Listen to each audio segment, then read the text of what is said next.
तो बच्चों हम 7वीं कक्षा का कौन सा पाठ पढ़ रहे थे? चौथा पाठ, लेसन 4। लेसन 4 का नाम क्या है? अपना प्यारा भारत देश।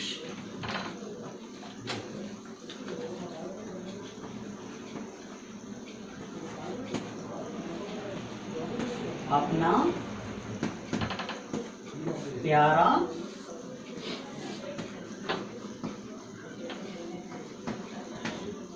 भारत देश।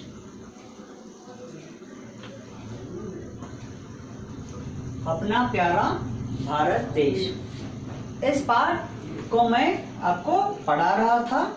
इस पाठ में मैं आपको क्या क्या बताया आप सभी को पता है।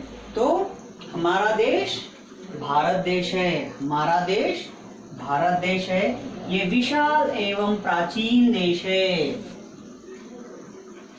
कैसा है?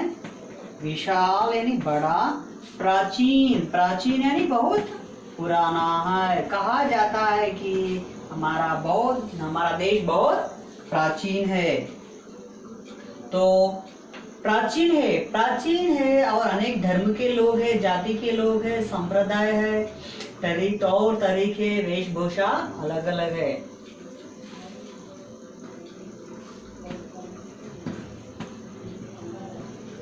भिन्न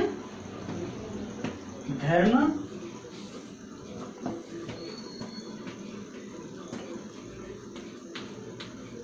संस्कृति,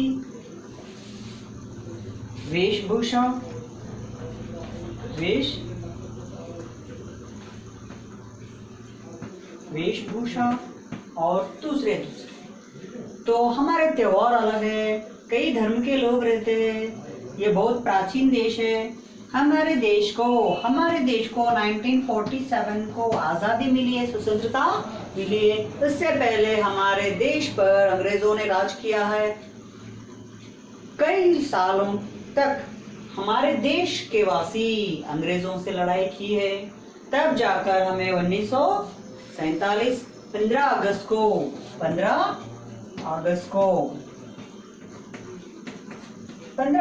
को देश को हमें क्या मिला? आजादी मिली है। आजादी यानी इंडिपेंडेंस,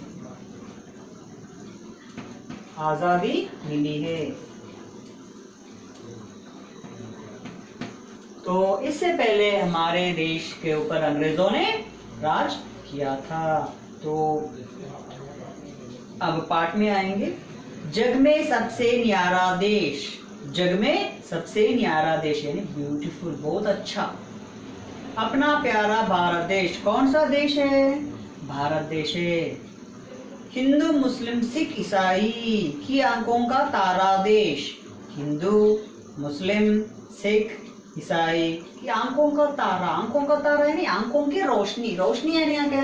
आंखों का तारा यानी क्या? मतलब हमारे देश में कई धर्म के लोग अपनी अपनी संस्कृति और संप्रदाय, वेशभूषा को अपनाते, उनकी भाषा बात करते, उनकी संस्कृति संप्रदाय के अनुसार वो क्या करते हैं? अपना जीवन विधान करते हैं। तो हिंदू मुस्लिम सिख ईसाई की आंखों का तारा देश। हिंदू लोग, उनका संप्रदाय अलग रहता है।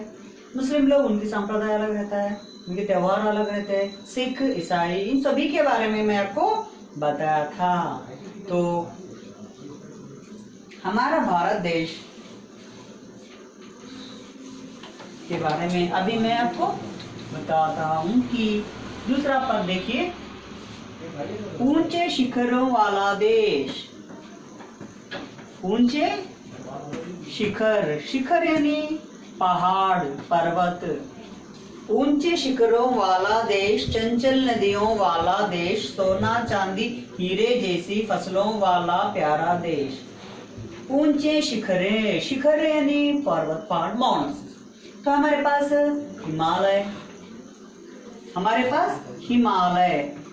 माउंटेन्स है ना, हिमालय माउंटेन्स है। ऐसे विंध्याचल पर्वत है और दूसरे पर्वत भी हमारे देश में बहुत से है। ईस्टर्न घाट्स, वेस्टर्न घाट्स बोलते हैं ना वो। तो ऊंचे शिखरों वाला देश, बहुत ऊंचे शिखर है हिमालय। एवरेस्ट, एवरेस्ट पता है ना आपको? एवरेस्ट सबसे ऊंचा पर्वत है और इन्हें हिमालय कहा गया है। हिमालय, हिम यानी बर्फ, हिम यानी बर्फ, आलय यानी स्थान, यानी वहां पे पर्वत इतने ऊपर, इतने ऊंचाई पर है कि उसके वहां पर से आसमान में से वहां पर क्या करता है, बर्फ टपकता है, बर्फ गिरता है। कहां पर? हिमालय से। ये हमारे देश के उत्तरी हिस्से में, उत्तर यानी नॉर्थ के साइड। मैं आपको इससे पहले बताया था हमारा देश में ईस्ट की जगह बे ऑफ बंगाल है, वेस्ट की जगह अरेबिया सी है, अरेबिया सी है, east west north, north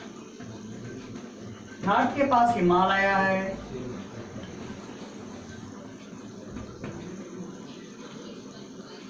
Himalayas है। और साउथ की तरफ क्या है? इंडियन ओशियन है।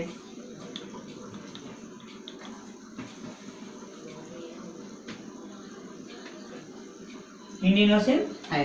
तो ये हमारे देश के क्या है, बॉर्डर्स है। ईस्ट यानी सूरज निकलता है उसकी तरफ बे ऑफ बंगाल है, वेस्ट जब सूरज डूबता है उसे अरेबिया है, उस तरफ अरेबिया समुद्र है। और नॉर्थ ऊपर की साइड हमारा देश इस तरह है, तो हमारा देश इस तरह रहता है। तो यहाँ पे बे ऑफ बंगाल है, यहाँ पे हिमालयस है, और यहाँ पे अरेबिया सी है, और यहाँ पे इंडियन ओशियन है।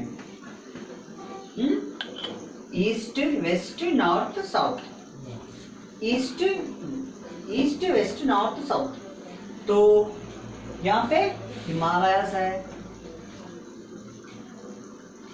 Arabia, Indian Ocean, bay of Bengal. तो इस प्रकार हमारे देश के तीनों जगह पानी है और एक जगह हिमालयस है। हिमालयों से हमें बहुत लाभ है, हिमालयों से हमें बहुत लाभ है। क्या है? बर्फ बहुत खा सकते हैं, लेकिन वहां पे ऑक्सीजन नहीं रहता है। थोड़ी दूर जाने के बाद वहां पर ऑक्सीजन नहीं रहता है। क्यों? ये ऑक्सीजन न रहने के कारण बहुत ऊंचे, ऑक्सीजन नहीं रहता है, उतने ऊंचे।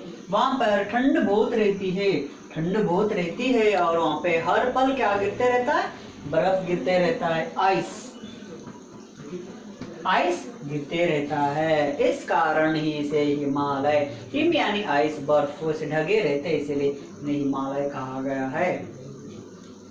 तो इससे हमें क्या लाभ है? हिमालय बहुत ऊंचे रहने के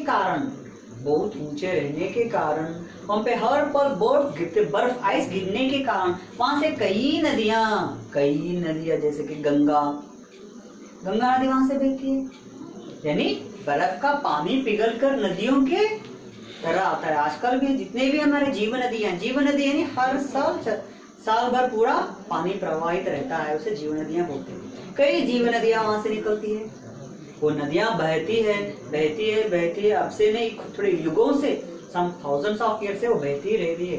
बहते वहां से वो क्या करते हैं? वैल्यूएबल मिनरल्स लेके आते हैं, मिट्टी लेके आते हैं। वहां पे फसल उगाने से बहुत अच्छे से फसल उगते हैं।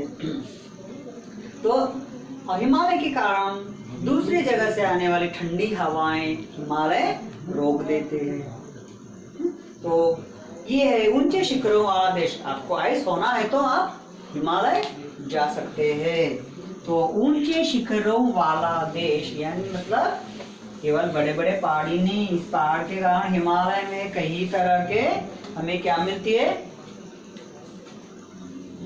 पेड़ पौधे मिलते हैं, प्लांट्स मिलते हैं, ट्रीज मिलते हैं। वैसे ट्रीज हमें कहाँ पर भी नहीं मिलते, वैसे पौधे हमें कहाँ पर भी नहीं मिलते है। वो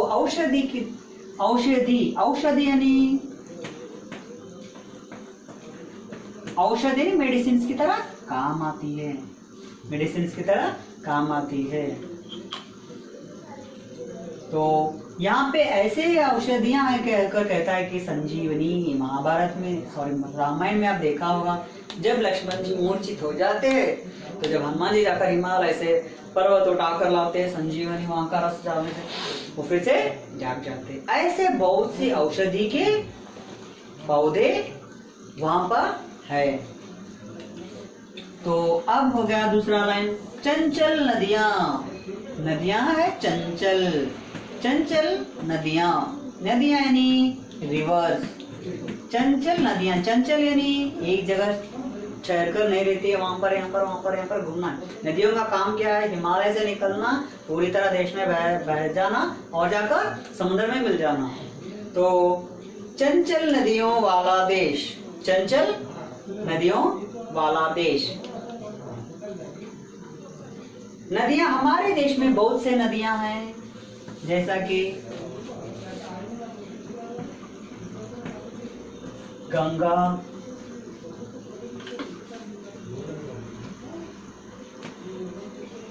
यमुना, गंगा यमुना, ब्रह्मपुत्र, ब्रह्मपुत्र, पेन्ना, कावेरी,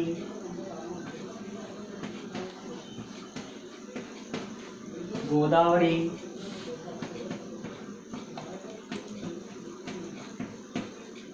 गोदावरी,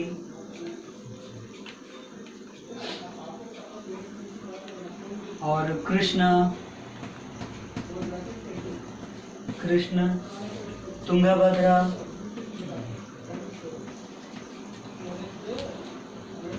तुंगभद्रा। तो ऐसे बहुत से नदियां हमारे देश में प्रवाहित होती है। इन नदियों के कारण चंचल नदियों वाला देश, इस देश में यानी भारत देश में बहुत से नदियां हैं, गंगा, यमुना, ब्रह्मपुत्र, पेन्ना, कावेरी, गोदावरी, कृष्णा, तुंगभद्रा। तो इस नदियों से हमें क्या मिलता है बताता हूँ।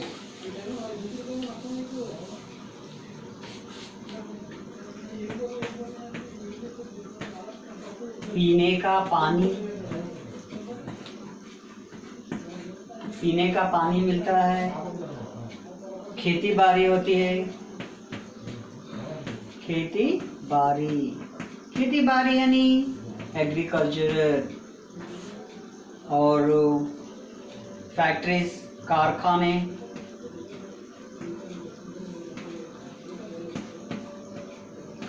चलती है, और उपजाऊ मिट्टी, अच्छी मिट्टी लेके आते हैं, उपजाऊ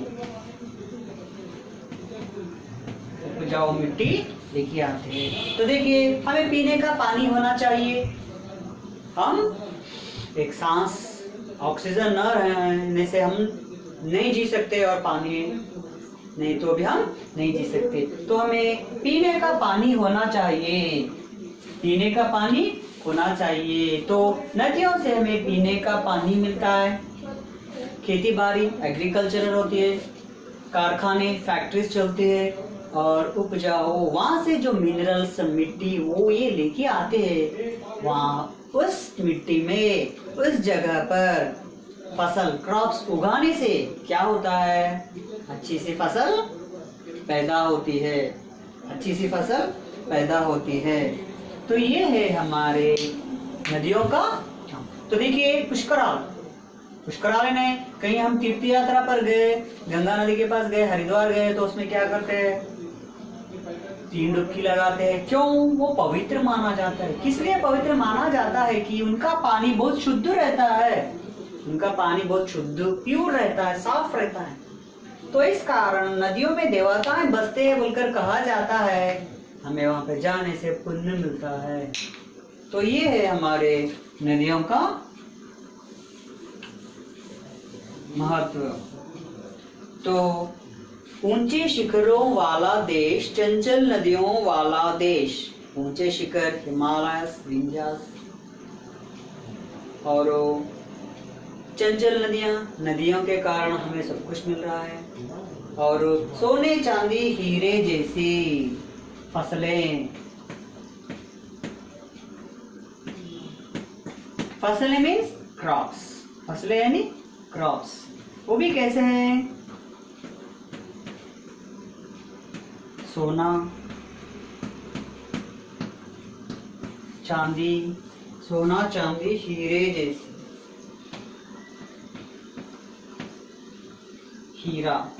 तो देखिए फसलें यानी क्रॉप्स, फसलें यानी क्रॉप्स, और इस क्रॉप्स यानी दाल, सभी तरह के दाल, चावल, गेहूं मीन्स वीट, और ऐसे हम बहुत से कपास मीन्स कॉटन, वो कॉटन को निकालने से, कॉटन को निकालकर हम कपड़े के लिए इस्तेमाल कर सकते हैं। वो कपड़े हम बाहर बेचे तो हमें ये था। और हल्दी, अदरक, लौंग, इलायची और लौंग, इलायची और दालचीनी, कबाब चीना, फूलपत्ता पता है, बगारा राइस में, बिरयानी राइस करते समय डालते हैं ना, वैसा। तो इस तरह के फसलें, ये फसलें कैसी है? सोना चांदी हीरे जैसी। यानी क्या मतलब है? इन फसलों में यानी दाल, चावल, गेहूं, आप बासमती राइस देखा होगा, बिरयानी बनाते समय इस्तेमाल करते हैं ऐसे। और ये पूरा के ऐसे कैसे सोना चांदी, यानी उन फसलों में सोना चांदी हमें मिलता है क्या? इसका मतलब यह नहीं है कि सोना चांदी उसमें नहीं मिलते। फिर क्या है? यानी अगर उसे बेचे तो क्या होता है? हमें पैसा मिलता है। कैसा मिलता है? सोने जैसा पैसा मिलता है। सोना यानी ये नहीं, गोल्ड। तो देखिए आज गोल्ड 62,000 है, 62,000 है। चांदी 1 kg 70,000 या कुछ नहीं। हीरा तो देखिए डायमंड, इसका तो कीमत नहीं रहती, इसका रेट नहीं रहता, नहीं उसका ज्यादा रेट रहता है। यानी इन फसलों को हम उगाकर दूसरे देश बेचते हैं, यानी वहां पर हम बेचकर। अब देखिए हल्दी, अदरक और लौंग, इलायची, ये पूरे बहुत कॉस्टली रहते हैं। तो जाके देखिए, आप 5 रुपए की इलायची दो तो वो देता है क्या दुकान में? नहीं देता है। फिर कितने?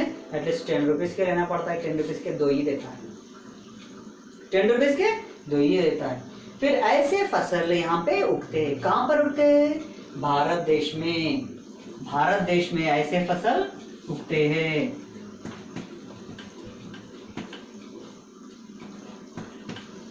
तो बच्चों अब मुझे बताओ कि इस कारण हमारा देश बहुत प्यारा है। ऊंचे शिखरों वाला देश, चंचल नदियों वाला देश, सोना चांदी हीरे जैसी फसलों वाला प्यारा देश।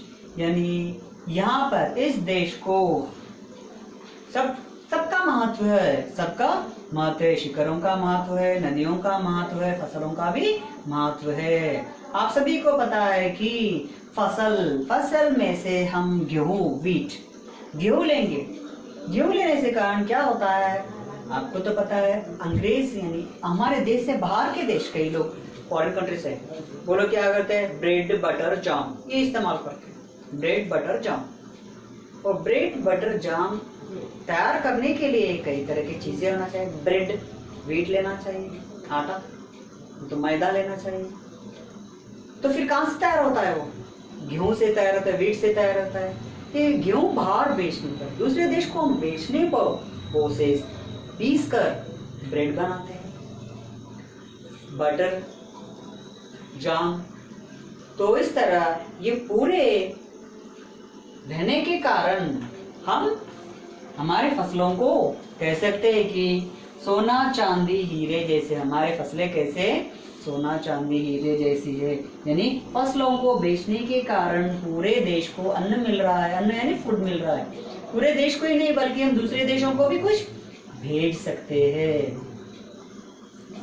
ऊंचे शिखरों वाला देश, चंचल नदियों वाला देश, सोना चांदी हीरे जैसी फसलों वाला प्यारा देश। तो इस प्रकार भारत देश इन सभी के कारण, हिमालय के शिखरों के कारण, नदियों के कारण, फसलों के कारण बहुत प्यारा है। तो हमारे पास कवि कहते हैं कि अच्छी फसलें उग रही है, पर्वतों से नदियां बहती है, शिखरों से शिखर, शिखरों से नदियां, इस तरह शिखर, शिखरों से नदी, नदी से फसलें, नदी से फसल। तो एक से एक अविनाभाव संबंध है। यहाँ पे अच्छी तरह पानी निकलता है, शिखरों से पानी निकलता है, नदियों में बहता है, नदियों के पानी के कारण अच्छी फसलें उगती है। भारत की भूमि को अन्नपूर्णा है। भारत की भूमि क्या है? अन्नपूर्णा, यानी पूरी तरह खजाने से, यानी खाने पीने के खजाने से इसे अन्नपूर्ण कहा गया है। तो बच्चों, ये है आज का हमारा पाठ। कल हम अभी थोड़ा दूसरे पार्ट में जाएंगे। एक बार मैं पढ़कर बताता हूँ, एक बार आप इस तरह पढ़िए। दूसरा पहले से देखिए। जग में सबसे न्यारा देश अपना प्यारा भारत देश, हिंदू मुस्लिम सिख ईसाई की आंखों का तारा देश, ऊंचे शिखरों वाला देश, चंचल नदियों वाला देश, सोना चांदी हीरे जैसी फसलों वाला प्यारा देश। बाकी का हम अगले पार्ट में सुनेंगे।